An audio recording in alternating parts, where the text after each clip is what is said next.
Hi guys, नमस्ते। कैसे हो आप सब। इस वीडियो के अंदर ना बात करने वाले हैं लेनोवो का जो ZUI 11.5 का बिल्ड है उसे मैंने इंस्टॉल कर लिया है अपने Redmi Note 7 के अंदर एंड इसे आप अपने Redmi Note 7S के अंदर भी इंस्टॉल कर पाओगे। एंड इस वीडियो के अंदर ये जो ROM है इसका हम रिव्यू शेयर करने वाले हैं, क्या क्या फीचर्स है, क्या क्या बग्स देखने को मिलते हैं, सब कुछ आपको एक ही वीडियो के अंदर मालूम चल जाएगा। तो वीडियो को अंत तक देखना और इस चैनल को सब्सक्राइब कर देना।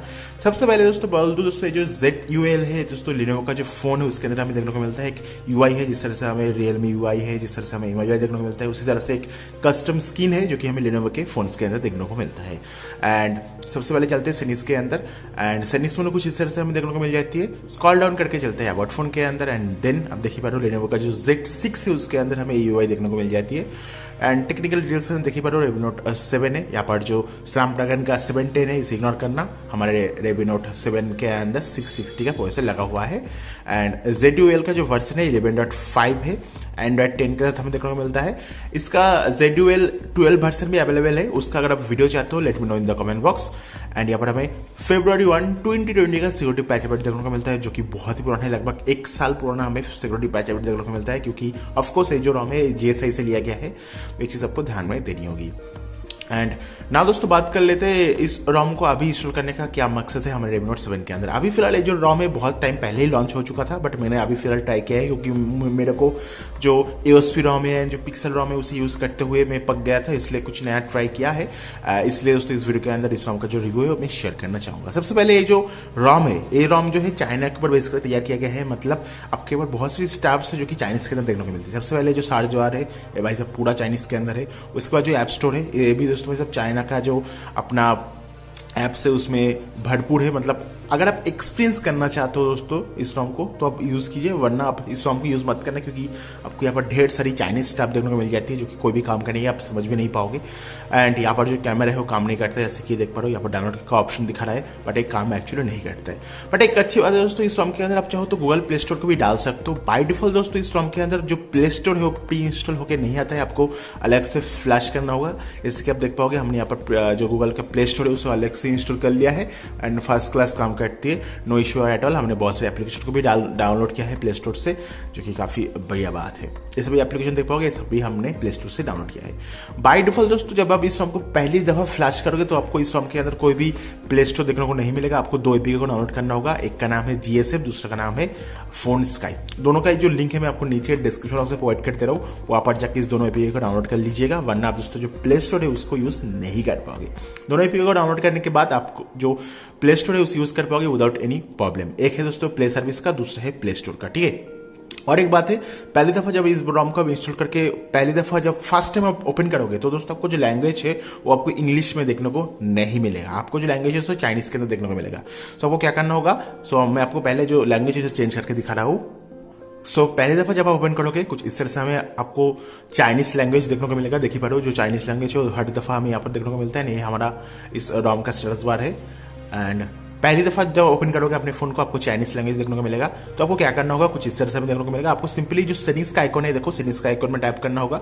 सेटिंग्स का आइकॉन आने के बाद आपको स्क्रॉल डाउन करना होगा, नीचे से जो 3 नंबर लास्ट 3 नंबर जो ऑप्शन है, नीचे से जो 3 नंबर का ऑप्शन है उसमें टाइप कीजिए, जहाँ पर आपको इस सेटिंग्स का आइकॉन देखने को मिलता है। उसके बाद जो पहला वाला आइकॉन जो है इसमें टाइप कीजिए, उसके बाद पहला वाला जो आइकॉन है इसमें टाइप कीजिए एंड आपको जो लैंग्वेज है इंग्लिश लैंग्वेज सिलेक्ट करना होगा, ठीक है। तो आपको बहुत ही ईजी स्टेप है दोस्तों, आपको नीचे से थर्ड वाला ऑप्शन को जनरल सेटिंग्स में आके लैंग्वेज इनपुट में आके यहाँ पर लैंग्वेज से इंग्लिश सेलेक्ट करना होगा। पहली दफ़ा जो है लैंग्वेज जो है वो चाइनीज़ में आती है, जो इंग्लिश है वो सेट होके नहीं आती है। और एक बात है, इस बिल्ड के अंदर जो आपका डार्क मोड है दोस्तों हाइड करके दिया गया है, मतलब डार्क मोड का जो कोई भी टॉगल है हमें देखने को नहीं मिलता है। यहाँ पर दोस्तों आप यहाँ से सेटिंग्स में नहीं जा पाओगे, आपको सेटिंग्स में जाने के लिए आपको यहाँ पर टॉगल देखने को मिलता है, यहाँ पर सब सेटिंग्स में जा सकते हो एंड कुछ इस तरह से है। बाकी यहाँ पर लाइव डिस्प्ले का ऑप्शन है, बट यहाँ पर कोई भी डार्क मोड जो है वो हमें देखने को नहीं मिलता है। डार्क मोड को आपको हिडन है, तो डार्क मोड को इनेबल करने के लिए आपको जाना होगा यहाँ पर अबाउट फोन के अंदर।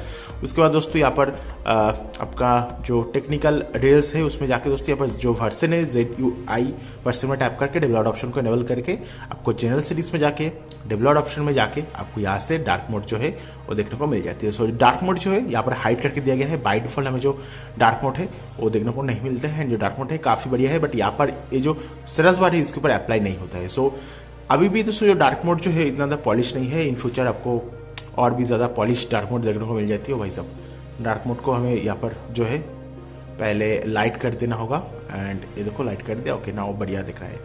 अभी दोस्तों आप में से बहुत से लोग सोच सकते हो ये जो रॉम है दोस्तों काफ़ी हद तक MIUI से इंस्पायर है। एकदम सही बात है। इस रॉम के अंदर आपको काफ़ी हद तक MIUI की ऑप्शंस देखने को मिल जाती है। जैसे कि यहाँ पर आपको डेडिकेटेड जो है यहाँ पर हमें सिक्योरिटी एप्लीकेशन देखने को मिलता है जो कि काफ़ी हद तक आपको MIUI की याद दिलाएगी। ऐसी क्लीन स्पेस, उसके बाद traffic monitor, antivirus, anti privacy, सभी ऑप्शन दोस्तों, find my phone, app lock, deep clean, ये सभी जो ऑप्शन है हमें यहाँ पर जो है वो MIUI के अंदर एंड इवन Realme UI के अंदर ही देखने को मिल जाती है। बाकी यहाँ पर हमें डेडिकेटेड गैलरी एप्लीकेशन भी दिया गया है, क्लॉक भी दिया गया है। क्लॉक का जो UI है काफ़ी बढ़िया है, इसे आप ट्राई करके देख सकते हो। यहाँ पर नोट पैड भी है। सभी दोस्तों जो ऑप्शन है आपको काफ़ी हद तक जो है आपको Xiaomi MIUI की याद दिलाएगी, थोड़ा बहुत नया UI के साथ। बाय डिफॉल्ट दोस्तों ये जो ROM है, इस ROM के अंदर हमें मैजिस जो है वो इंस्टॉल होकर आता है। सो आप मैजिस को इंस्टॉल कर पाओगे, but the thing is that Magisk को यूज करने के लिए आपको क्या करना होगा दोस्तों, आपको टीलोर डिकोडी से मैजिस को फ्लश करना होगा। मैंने नहीं किया है एंड बाय डिफॉल्ट इस ROM के अंदर जो मैजिस के मैनेजर है वो देखने को मिल जाती है, जो कि काफ़ी बढ़िया बात है। ना थोड़ा बहुत चलते हैं सिनिस के अंदर एंड यहाँ पर आपका जो सर्च बार है कुछ इस तरह से हमें देखने को मिलता है, जो कि काफ़ी बढ़िया है। एंड देख सकते हो यहाँ पर हमें कैलकुलेटर, कैमरा, स्क्रीन रिकॉर्डिंग भी देखने को मिल जाती है। एंड स्क्रीन रिकॉर्डिंग के अंदर फुल HD का सपोर्ट है, बट इनबिल्ट ऑडियो रिकॉर्डिंग का सपोर्ट देखने को नहीं मिलता है। एंड कुछ इस तरह से जो स्क्रीन रिकॉर्डिंग है वो काम करता है। देखो बढ़िया है, इसे ट्राई करके देख सकते हो। एंड यहाँ पर जो अपना स्क्रीन शॉट है उसका भी ऑप्शन दिया गया है, स्क्रीन शॉट के लिए भी अलग से ऑप्शन दिया गया है, जो कि काफ़ी बढ़िया है, तो ट्राई करके देख सकते हो। Lenovo ZUI दिया गया है, जो कि एक्चुअली आपका जो फोन का स्क्रीन है उसे मिरर करेगा अपने कंप्यूटर के अंदर। 4D UI टच देखने को मिलता है। एक्चुअली क्या है भाई साहब, ये आपका गेस्चर्स है। देखो ये जो गेस्चर्स है जो कि हमें MIUI 12 के अंदर देखने को मिलता है, एंड्रॉइड 10 के अंदर देखने को मिलता है, उस तरह से हमें गेस्चर्स देखने को मिल जाती है, जो कि भी अभी फिलहाल मैं यूज़ कर रहा हूँ। UI टच ये जो गेस्चर्स है हमें देखने को मिल जाती है। उसके बाद पासवर्ड एंड फिंगरप्रिंट के अंदर एक बग है दोस्तों, जो पासकोड है उसे आप सेट नहीं कर पाओगे। पासकोड के अंदर बग है, पासकोड जो है और जो पासवर्ड जो है वो काम यहाँ पर नहीं करता है, ठीक है। एंड यहाँ पर हमें वॉलपेपर देखने को मिल जाती है। यहाँ पर आप थीम्स को अप्लाई कर सकते हो, चाइनीज स्टाफ है ऑफकोर्स थीम के अंदर भी।